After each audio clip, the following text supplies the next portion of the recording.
자카르타 연합의 아름다운 아침입니다. 다 함께 사도신경으로 신앙 고백하겠습니다.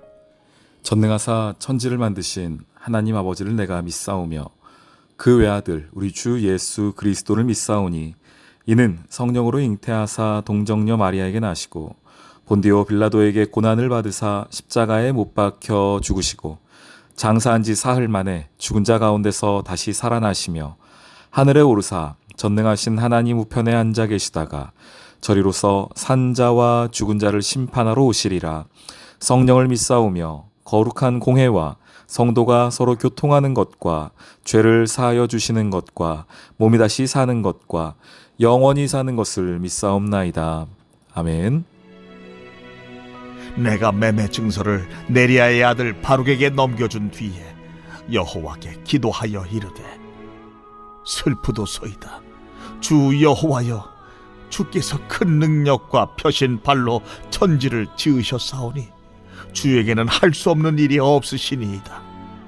주는 은혜를 천만인에게 베푸시며 아버지의 죄악을 그 후손의 품에 갚으시오니 크고 능력 있으신 하나님이시오 이름은 만군의 여호와시니이다.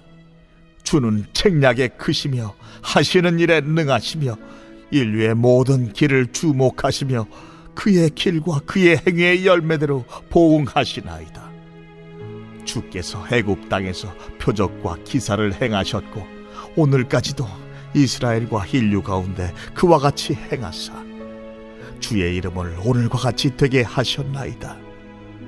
주께서 표적과 기사와 강한 손과 펴신 발과 큰 두려움으로 주의 백성 이스라엘을 애굽 땅에서 인도하여 내시고 그들에게 주시기로 그 조상들에게 맹세하신 바 젖과 꿀이 흐르는 땅을 그들에게 주셨으므로 그들이 들어가서 이를 차지하였거늘 주의 목소리를 순종하지 아니하며 주의 율법에서 행하지 아니하며 무릇 주께서 행하라 명령하신 일을 행하지 아니하였으므로 주께서 이 모든 재앙을 그들에게 내리셨나이다.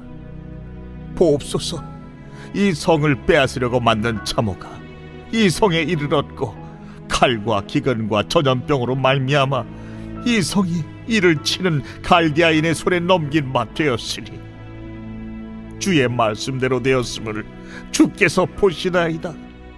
주 여호와여, 주께서 내게 은으로 밭을 사며 저기를 세우라 하셨으나 이 성은 갈대아인의 손에 넘기신 바 되었나이다.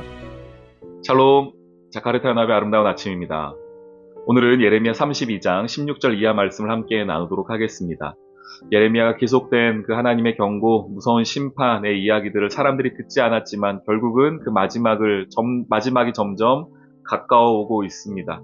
예레미야가 물론 하나님이 지금 심판하시고 또 회복하실 것을 믿고 있었지만 그래도 그 심판의 때를 지나가고 그것을 직접 눈으로 목격한다는 것은 너무나도 마음적으로 심적으로 어려운 일이었을 겁니다. 그래서 그 소망하긴 하지만요, 하나님이 분명히 다시 일으킬 것을 믿고 있긴 하지만 그럼에도 불구하고 그 현실은 너무나도 힘들고 어려웠을 것입니다. 그래서 말하죠. 17절 말씀입니다. 예레미야 32장 슬프도소이다.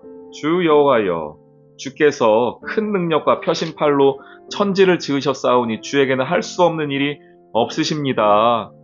하나님 다 하실 수 있는 분이시지 않습니까? 하나님의 뜻도 알고 있고 하나님 믿고 있긴 하지만 지금 이 현실이 망해가는 이 하나님의 백성들이 너무나도 전 슬픕니다. 하나님 좀 회복해 주시면 안 되겠습니까? 라는 마음이 담겨 있는 그 첫 마디이죠. 슬프도소이다. 하나님 능력도 있으신 하나님께서, 못하시는 일이 없는 하나님께서 좀 구원해 주시면 안 되겠습니까? 그런데 차마 이 말까지는 안 나와요. 그냥 하나님은 다 능력 있는 분이지 않습니까? 여기까지만 말합니다. 그러면서 이스라엘을 하나님이 어떻게 불러주셨고 애굽에서 출애굽시키시고 오늘까지 이끌어주셨는지를 쭉 이야기합니다. 그 애굽에서 하나님 불러주시고 하나님 자녀 삼아주시고 말씀 주시고 주의 백성 삼아주셨는데 그런데 이야기하면 할수록 이스라엘이 망할 수밖에 없는 이유들이 막 드러나요. 23절 볼까요? 그들이 들어가서 차지하였습니다. 땅을, 젖과 꿀이 흐르는 땅을. 주의 목소리를 순종하지 아니하며 주의 율법에서 행하지 아니하며 무릇 주께서 행하라 명령하신 일을 행하지 아니하였으므로 다 알고 있어요. 예레미야도 왜 이스라엘이 망했는지, 그들이 왜 망할 수밖에 없었는지 잘 알고 있습니다. 그럼에도 불구하고 이 기도의 시작을 뭘로 합니까? 슬프도소이다로 시작하고 있습니다. 우리 사랑하는 귀한 성도님들, 우리가 성도로 이 땅을 살아가면서 여러분의 눈에 나는 그 눈물이 그저 나의 기도 제목, 우리라고 할 때는 우리 가족, 혹은 나와 가까운 사람들, 조금 더 넓혀서 우리 교회 정도의 어떤 슬픔과 아픔과 문제로 인한 나의 긍휼한 마음이 없기를 소망합니다. 이걸 좀 뛰어넘어서 우리 나라와 민족을 바라보며 이 시대를 바라보며 이 세대를 바라보며 이 애통하는 마음이 좀 있어야 합니다. 슬프도소이다. 주님 다 하실 수 있다면서요. 그런데 왜 이 시대가 이렇습니까? 왜 요즘 세상이 이렇습니까? 슬프도소이다. 저는 오늘 이 말씀이 우리가 좀 가져야 하는 아버지의 마음 중에 하나가 아닌가. 이 슬프도소이다 이것이요. 그래서 말합니다. 하나님께서 이렇게 하셔서 결국은 갈대아인의 손에 넘겼습니다. 말씀대로 되었습니다. 25절입니다. 주 여호와여, 주께서 내게 은으로 밭을 사며 증인을 세우라 하셨으나 이 성, 이 예루살렘 성 갈대아인의 손에, 바벨론 손에 다 넘겼습니다. 그때 여호와의 말씀이 임하지요. 나는 여호와요 모든 육체 하나님이라 내게 할 수 없는 일이 있겠느냐. 그러면서 30절 왜 이스라엘이 유다가 망해야 했는지, 왜 하나님을 격노하게 했는지 다 말씀해 주세요. 그러면서도 결국은 하나님께서 이 이스라엘에 대한 그 사랑의 마음을 버리지 않습니다. 이스라엘을 포기하지 않습니다. 이렇게 멸망받을 만하고 그리고 망하는 게 예레미야가 생각해도 합당한 이들을 하나님께서 포기하지 않습니다. 그래서 우리가 이 세대를 향하고 나를 바라보고 이 세상에 초점을 맞추고 살면은 언제나 실망하고 어렵고 또 마음 가운데 낙심되는 일들 뿐입니다. 오늘 예레미야가 했던 그 슬프도소이다가 언제나 우리의 마음일 수밖에 없어요. 그러나 우리의 시각을 하나님께로 향하면 이런 너무나도 연약한 나도, 우리도, 이 세대와 시대도 하나님께서 포기하지 않는다는 사실을 깨닫게 됩니다. 그래서 우리는 기도해야 됩니다. 먼저는 이 세상을 바라보며 가슴 아파하는 그 아버지의 마음을 가지고 슬프도소이다라는 기도가 우리 가운데 있어야 됩니다. 그러나 동시에 기대함이 있어야 됩니다. 하나님, 이 악한 시대에, 믿음이 없는 시대에 우리가 기도하는 이 기도로 말미암아 하나님의 그 애통하는 그 사랑으로 말미암아 이 땅을 새롭게 하실 것을 믿습니다. 주님, 이 시대를 새롭게 해주십시오. 믿음의 때가 되게 해주십시오. 기도해야 될 줄 믿습니다. 그것이 성도가 해야 할 기도입니다. 이 세상을 맡겨주신 하나님의 뜻이며 계획입니다. 우리 사랑하는 성도님들, 오늘은 여러분의 그 기도 제목, 내게 주신 기도 제목뿐 아니라 이 땅을 향한 아버지의 마음을 좀 깊이 묵상한 하루 되기를 소망합니다. 32장 16, 17절에 있는 슬프도소이다, 이 마음이 저와 여러분에게 아버지의 마음으로 다가오기를 소망합니다. 오늘 하루도, 이번 한 주도 승리하십시오. 오늘의 기도. 사랑의 주님, 무너지는 예루살렘을 보시며 우셨던 예수님처럼 이 시대를 향한 애통하는 마음을 저에게 주세요. 나와 우리를 넘어서 이 세상을 향한 아버지의 마음을 품게 하시고, 특별히 믿음 없는 이 시대 속에서 성도의 모습으로 살아가게 해주세요. 연약한 나의 모습이지만 그 안에 계신 강한 주님을 자랑하길 원합니다. 예수님의 이름으로 기도합니다. 아멘.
음.